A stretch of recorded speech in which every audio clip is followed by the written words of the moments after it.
আসসালামু আলাইকুম সুপ্রিয় দর্শক, আজকে আপনাদেরকে করে দেখাবো মূলা দিয়ে কীভাবে আপনি পাখি বানাতে পারেন। আসলে শুধু কি রান্নাবান্না করলেই চলে, সাথে তো একটু ডেকোরেশনও করতে হয়।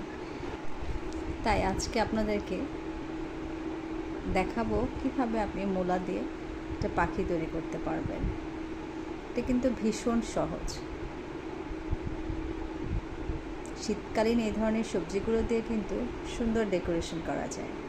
আপনি যে কোনো হলুদের প্রোগ্রামেই হোক বা ঘরোয়া কোনো প্রোগ্রামে আপনি কিন্তু এটা সুন্দরভাবে বানিয়ে যে কোনো সালাদের সাথে আপনি ডেকোরেশন করতে পারবেন।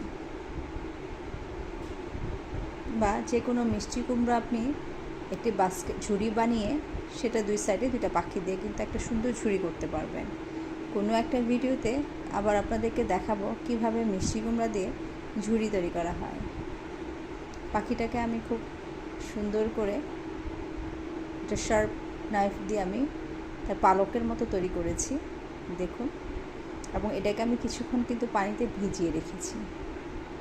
পানিতে ভিজিয়ে রাখলে পাখির পালকগুলো সুন্দর বোঝা যায়। আমার পাখিটি হয়ে গেছে। আমার ভিডিওটি যদি ভালো লাগে অবশ্যই লাইক এবং কমেন্টস করবেন। আরও সুন্দর সুন্দর ভিডিও পেতে আমাকে কমেন্টস করবেন, উৎসাহিত করবেন। আল্লাহ হাফেজ।